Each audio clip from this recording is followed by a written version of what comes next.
aja juara 2 jatuh kepada Intan Suhaila. Bismillahirrahmanirrahim. Assalamualaikum warahmatullahi wabarakatuh. Pertama dan paling utama, marilah kita semua memanjatkan puji dan syukur atas kehadirat Allah Subhanahu wa Ta'ala yang telah memberikan seluruh nikmat dan rahmatnya kepada kita semua, sehingga kita mesti dapat mengikuti perlombaan pidato ini. Yang kedua, marilah kita semua mengucapkan selawat dan salam kepada Nabi Muhammad SAW yang telah berjasa membawa kita dari alam kebodohan ke alam yang berilmu pengetahuan. Yang saya hormati Dewan Juri yang bijaksana, guru pendamping, serta peserta lomba yang berbahagia. Saudara sekalian, sebelum saya mulai berpidato, ada baiknya saya memperkenalkan diri saya terlebih dahulu.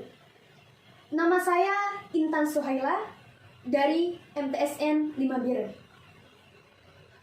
Dewan juri dan pendengar yang berbahagia, perkenankanlah saya di sini untuk menyampaikan uraian pidato yang berjudul Korelasi Al-Quran, Literasi, dan Masa Depan Negeri. Ada sebuah ayat Al-Quran, Surah Al-Fatir ayat 29, yang berbunyi, A'udzu billahi minasy syaithanir rajim.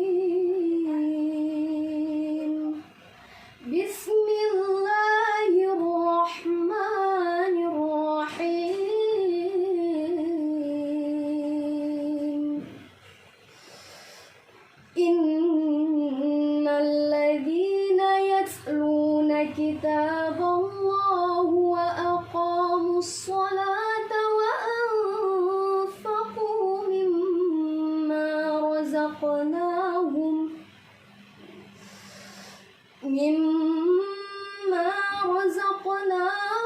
sirran wa alaniyatan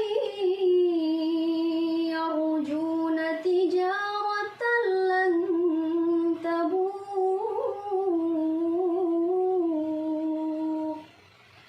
Shadaqallahul aliyyul azim. Yang artinya, sesungguhnya orang-orang yang selalu membaca kitab Allah, Al-Quran, dan melaksanakan sholat dan menginfakkan sebagian rezeki yang dianugerahkan kepadanya dalam diam-diam dan terang-terangan, mereka itu mengharapkan perdagangan yang tidak akan rugi. Maha benar Allah atas segala firman-Nya. Pendengar yang berbahagia, dalam Quran Surah Al-Fatir ayat 29 tersebut disebut kitab Allah, bukan membaca ayat Allah.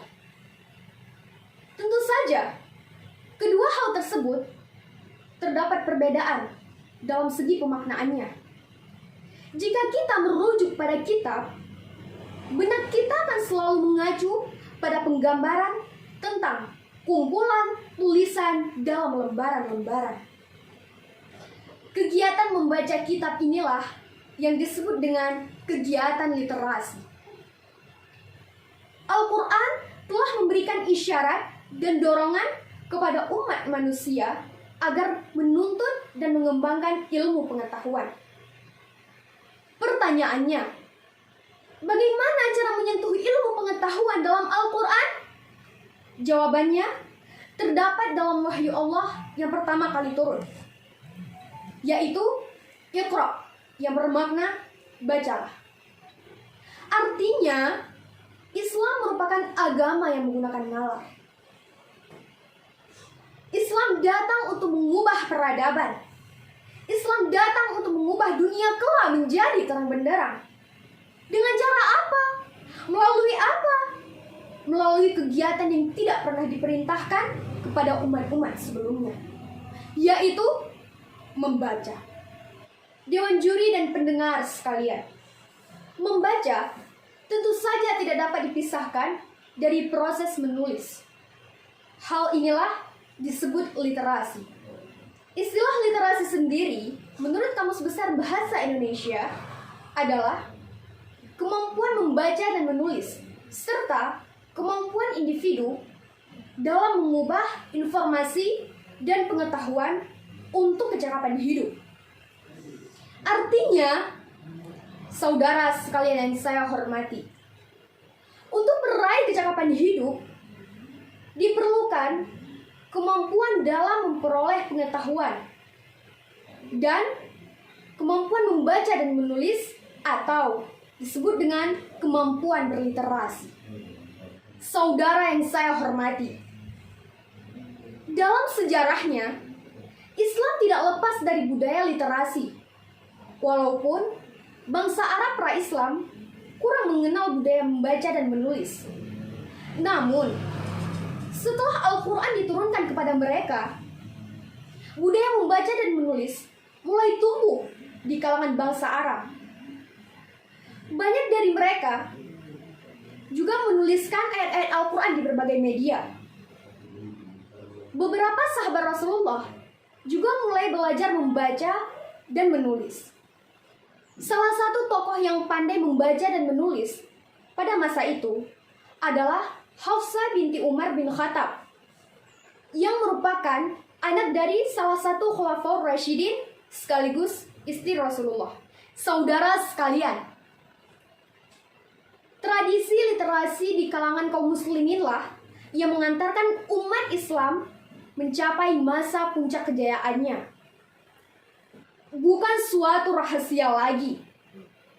Pada masa dinasti Abbasiyah, terdapat perpustakaan utama, yaitu Baitul Hikmah, yang memiliki ratusan ribu koleksi buku.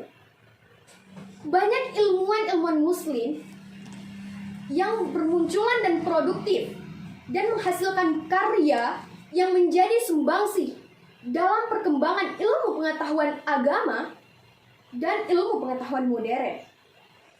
Hal ini jelas digambarkan dalam buku karangan Jonathan Bloom dan Sheila Blair yang berjudul A Thousand Years of Faith and Power pada halaman 105. Dalam buku tersebut dijelaskan rata-rata tingkat kemampuan literasi dan kemampuan melek huruf membaca dan menulis dunia Islam di abad pertengahan lebih tinggi daripada Bizantium dan Eropa. Karya tulis ditemukan di berbagai tempat dalam peradaban ini. Saudara sebangsa dan setanah air, apakah saya hendak mengajak umat Islam untuk meromantisme dan mengenang masa kejayaan dan hanyut di dalamnya? Tentu tidak. Saya hanya ingin menekankan kembali bahwa literasi adalah kunci kejayaan Islam. Literasi adalah jantungnya bangsa untuk dapat menghadapi tantangan-tantangan di abad 21. Intinya, sebuah bangsa harus memiliki sumber daya manusia dan memiliki kemampuan literasi yang baik agar mampu bertahan dan bersaing di abad 21. Saudara sekalian, sebagai simpulan dari pidato saya ingin mengajak seluruh lapisan masyarakat Indonesia, terutama pemangku segala kebijakan dalam negeri, untuk memberikan perhatian khusus dan mendukung berbagai upaya untuk membangun kembali budaya literasi umat atau bangsa ini agar kejayaan dapat diraih kembali. Semua orang dapat menggunakan sebuah kata kunci yang diturunkan langsung oleh Allah, yaitu Iqra, bacalah, sebagai pembuka ilmu pengetahuan dan membangun peradaban bangsa. Oleh karena itu, ayo kita galakkan membaca Al-Quran dan membaca buku ilmu pengetahuan agar bangsa Indonesia berperadaban. Dewan juri dan seluruh pendengar yang berbahagia, sekian pidato yang dapat saya sampaikan. Semoga bermanfaat jika terdapat kesalahan dalam penyampaiannya. Saya akhiri, salam literasi. Assalamualaikum warahmatullahi wabarakatuh.